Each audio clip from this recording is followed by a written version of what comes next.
So, welcome to I Support Your Business show with your host and host Mithil, a pod made exclusively to share the journey of our fellow community members of I Support Your Business Indo Canadian community to the world. The main aim of our community is to practice the power of giving, facilitate collaborations and partnerships, and help connect people on a global platform. As your host, being the president of the community currently, as well as the founder and chief content alchemist at ISYB Content Lab, I help solopreneurs, artists, and coaches build their business online organically through content marketing. Today, we have a wonderful member and a very dear friend of mine from our community. Let's welcome onto the stage none other than Shashank. Hello. Hi, Shashank. Oh, I'm not on camera. Okay, now I'm on camera. Yeah. I Hi, will say Shashank. what's up. All good, all good. How about you? Going on.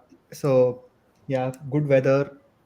Finally, it's been after like I remember in April it was a little too hot. Now it's calming down. It's like great. Nice, lovely. So, Shashank, can you share with us your childhood journey, please? My childhood journey has been very. In a way, it's been normal. In a way, it's been not normal.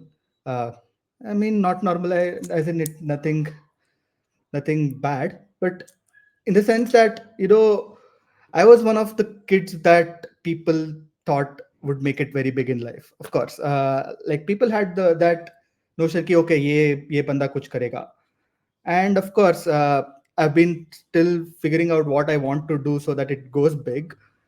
But that's that's now. And I used to be the nerd kind of a student. You know what I mean? Like I was very studious when it came to particular subjects. I hated particular subjects like history, geography. I didn't want to study them one bit. But math and science were my favorites, including computer science. And and of course, I used to play a lot of cricket and chess and what I think even football for a lot of time. So it was in this sense it was nothing ordinary. I mean nothing out of the ordinary. But as a child I remember being extremely curious. Like everything like kind of made me feel like, oh my god, what how is this happening, how is this possible, like what's the mechanics behind this, how does this work.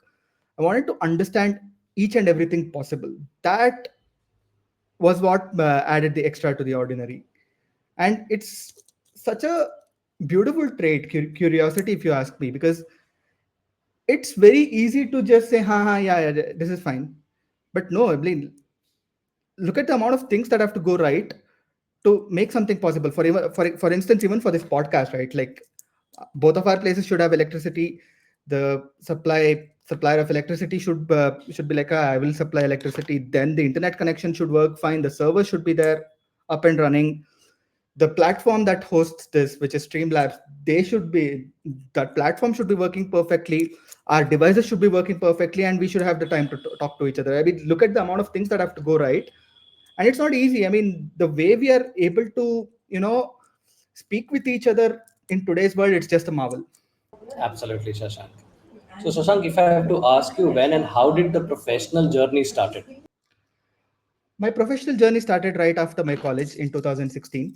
Uh, I joined this company called Byju's as I was an engineer, and I joined them as a content creator, not a content creator in any traditional sense. Like I didn't make videos. It more like a curriculum designer where I had to create content in terms of the curriculum for math and science. And it went upwards from there. I had a good run of 5 or 6 years in Byju's where I learned a lot of things about not just how we teach students, but also about how business works at the end of the day. Not to the level of how salespeople would have learned it, but at least I knew the fundamentals of it, so that I understood why we were doing the things that we were doing. Why were there projects that seemed to be a little counterintuitive, prioritized over the ones that we actually wanted to do that we would have believed made an impact. But turns out people wanted the simpler stuff. People wanted the things that were actually aligned with their curriculum and not things that we were thinking, oh, we'll do something amazing out of the world. But if there's no market for it, what's the point, right? And then, of course, in 2022, because of bad economic situation, I got laid off, and then I wanted to pursue a path of my own, and I'm still figuring some things out there ever since 2 years. Awesome. So, Shashank, if I have to ask you, when did you turn into an entrepreneur? I would say right after I got laid off, which is 2022 June or July 2022 to be exact, because June, end of June was my last working day. And it's just, you know, actually, I'm not sure if I'm an entrepreneur yet, but I'm getting there. I'm just kind of building myself up to be an entrepreneur full time, as much as possible. But I wanted to do something on my own for a long time, which has been there since I got out of the job. I've been figuring out what it is that I want to do, and I've eliminated a lot of things that I don't want to do at this point in time. And it's an ongoing journey there. I've explored some things. I've got some projects in some different gigs. Some things have worked out. I had taken up a part-time job so that I don't have any financial problems in the meantime. I had taken up projects which gave me a bunch of money that could kind of make me feel financially secure as well. But this journey is still, becoming an entrepreneur is still happening in my point of view, because I haven't found that one thing where I want to put my heart and soul into it and just keep going in at it. Absolutely, Shashank. I totally agree with you. That's the definition of entrepreneur, that you need to solve some problem. Exactly. So, Shashank, if I have to ask you, can you share with us the story behind naming your brand? So the brand that I've named is Smart Algorithm, and the story starts way back in 2016-17, where I saw a colleague of mine working on a code editor within Google Suite. Like, we see Google Sheets, Google Forms, everything, but then there's a little code editor where he had written a bunch of code, and I knew how to code. It's not like coding was never was alien to me at that point in time, but the language was new. So I asked him, okay, how do you do this? Like, basically, he's able to connect some things to some things and make things happen, right? When one sheet gets upgraded, something else gets updated somewhere else automatically. And for a layman, that's like magic. But for me, it's not, because I knew how code works. I knew that, hey, this is the power of code.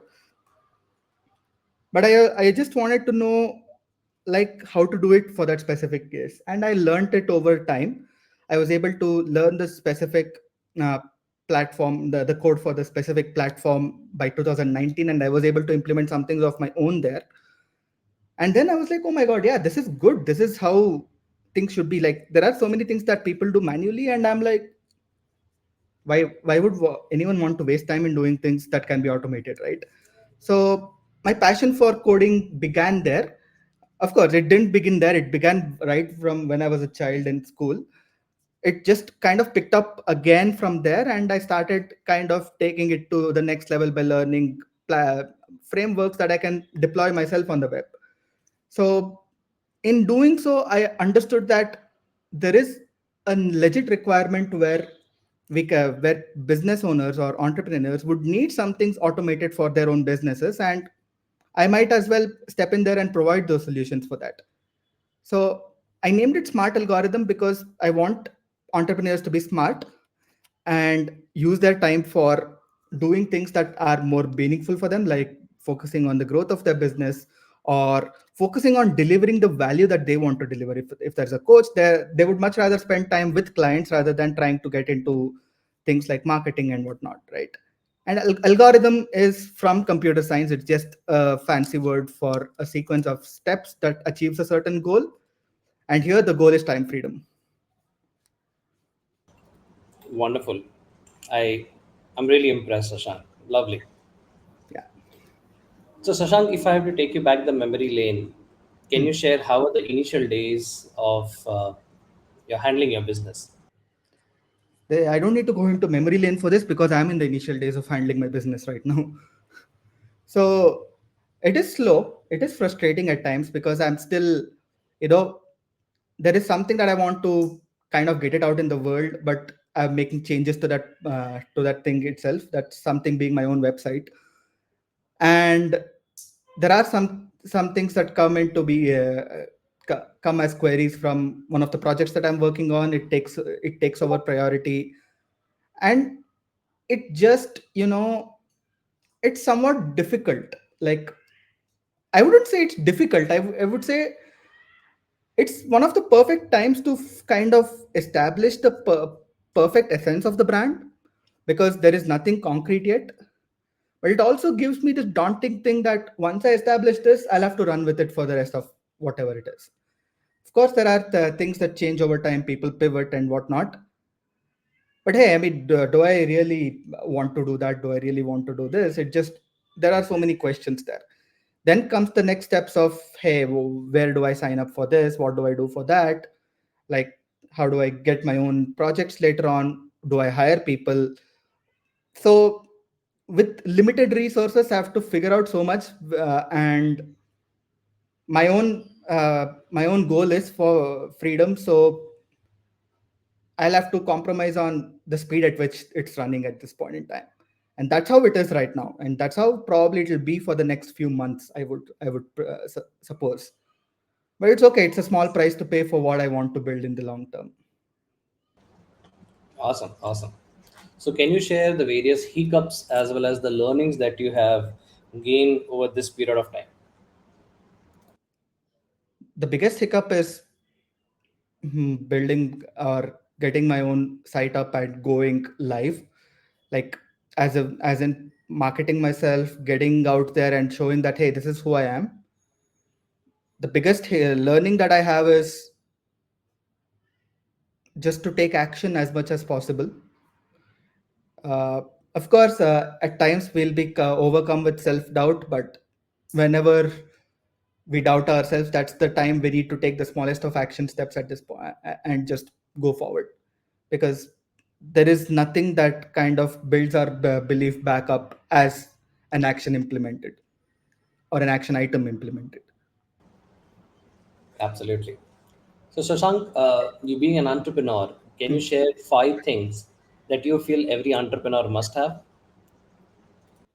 Five things entrepreneur must have. One is a strong network, because they need people to trust in their business, right? And they need opportunities. An entrepreneur needs opportunities from any place. So building a strong network is very important. The second thing would be an appetite for risk. You never know what works, what doesn't work at any point in time. So you need to build your appetite for risk as much as possible. It may look in, it may be in the form of finances, to have a good runway so that there is no problem when business doesn't turn up much revenue at one point in time. Or at least for me, there is no revenue, like there is very little revenue at this point in time. So that means that it'll be just, I'll have to figure out how to manage within limited resources, which brings me to the third point, which is resourcefulness. How to get the best out of what we have.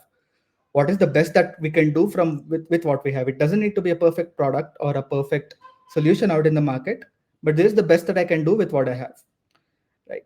Like, if I have just one stove and one kettle, I would still put up a cycle and sell chai or tea in the roadside.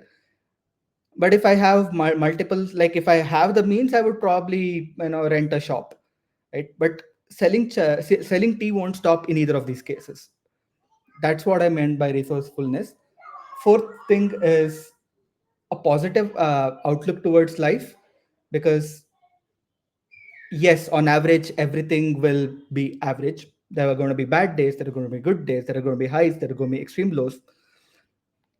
But at the end of the day, it's the belief that carries the business forward, and it's what keeps it afloat over time. And the fifth thing is a vision that is good for the next, I would say, 5 years. Because while it's important to get into business for the sake of, for solving a problem, we also need to understand, like, where is this going, like how much can it grow, like, and if it's meant to be, every business has a certain scale. Like I know that my business is going to be a medium scale business at best. I don't even want to get it into a large. I don't want it to be the next tech giant like Facebook. You know what I mean? So even within that medium scale of business, I would need to understand what's the scope of services that I provide. Would I want to go into product tomorrow? What is like under the umbrella of automation and all of it? What is it that I want? I would need to have a very vague idea of it. So yeah, these are the five things that according to me are needed. Got it. So, Shashank, how have being an entrepreneur changed you as a person? Well, first of all, it has made me think consciously more than just go with the flow a lot of times. Yes, going with the flow is important, but not every single time. We need to take conscious decisions. We need to be okay with whatever we are doing, and we need to do it for ourselves. Second, it has built patience, because 2 years since I've not had a job properly. And of course, I do have one project which is pretty much occupying most of my time. It's still it's still not a place where I want to be yet, but I'll get there. So I'll have to be patient with myself when it comes to the results. At the same time, it has taught me what it means to work for myself. So there are a few learnings there. I want to change a few things. I want to keep a few things. I want to keep the flexibility with my work as it is. I want to change how serious I am at getting things done, and kind of how how I can bring that attitude of publishing something that is good enough rather than waiting for the perfect thing to turn up and then publishing out there. And my attitude of, you know, solving problems. Like sometimes, uh, right? If I don't solve a certain problem, it's okay. I mean, nobody's coming to me and saying, "Hey, why is this not solved?" Unless it's their project. But once I solve the problem, it goes forward, and that's good. That's what life is all about. And it's helping me understand the value of solving problems. To be honest, it's not just about the timelines and kind of moving forward. It's also about how meaningful, or how I'm not finding the right word. How fulfilling it is to solve problems, right? Like that's what life is about, like I said. And it brings back that sense of confidence back in myself. Wonderful. Wonderful, Shashank. So, Shashank, do you really feel there is a success portion to establish a business and become successful in it? So from what I have looked at, successful businesses, or anything that is successful at this point in time, they know the scale that they're operating at, which is what that I've seen. If I want to, like, for example, we know how Byju's became a spectacular failure, right? So they just wanted to scale up too fast. They wanted to go global too fast, but that was not the right approach. They had to figure out how to solve for the Indian market first, or kind of capture the Indian market with quality before having such huge ambitions. There's nothing wrong with having huge ambitions, but every ambition has its time. So identifying how to operate within scale is the first part. What scale should they operate at? What is their limit? If they want to grow their limit, what would they need to do? And what would they need to compromise on? How would the business model change if their scale has to change, and so on, right? Identifying that, being able to pivot is one of the identifying that is the first portion. Second one is being able to pivot, because not every business can or needs to stay the same over time. Like today it can be a service based business, but tomorrow you might want to pivot into a product which you can offer to the masses. right? And when you're doing that, you your inherent attitude or your inherent approach will change. If you're building a product, it'll come with certain timelines. It'll come with certain gotchas of your own. Like, you would want to get it out there, test it out, and figure out how to, modify that according to different demographics if you're going for a bigger scale. And at the end of the day, having that attitude to learn from the market and pivot according to needs is the other one. And the third thing is to be clear or to be honest with everyone. And I'm not talking in terms of, you know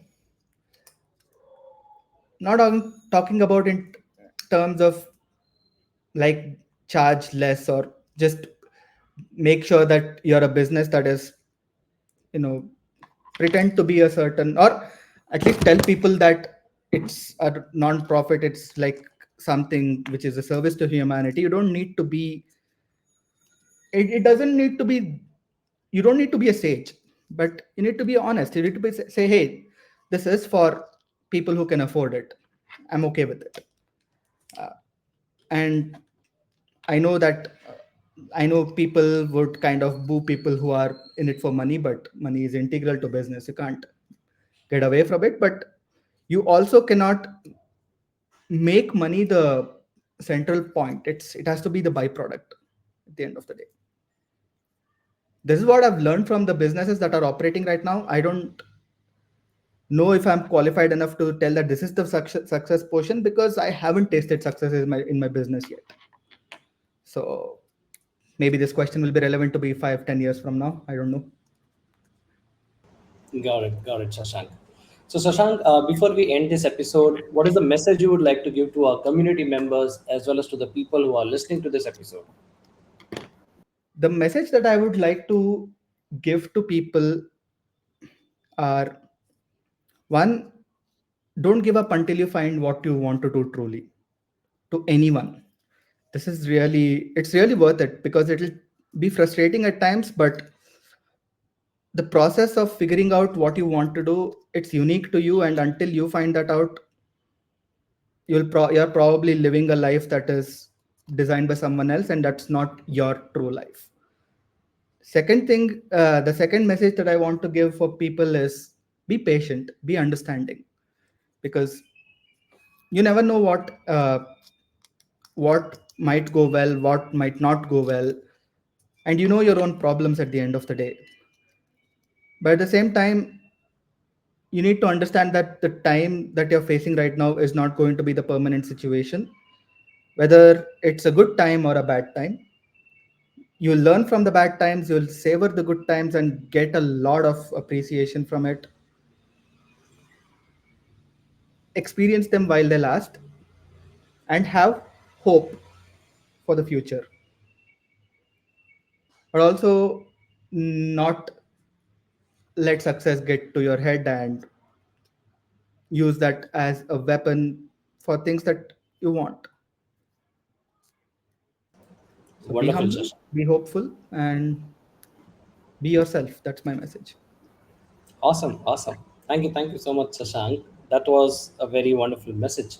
And thank you for taking out your valuable time, coming here and sharing your journey with all of us. Thank you. Thank you very much. Thank you for taking time and talking to me about it. So you have just listened to I Support Your Business show with your host Mithil. Thank you so much for listening to our show and giving so much love. Don't forget to subscribe to our podcast on the platform that you are listening. This is Mithil signing off at the moment. Until next time, meet you soon with another member and their exciting story. But until then, keep rocking, stay safe, and don't forget to keep creating content. Ciao.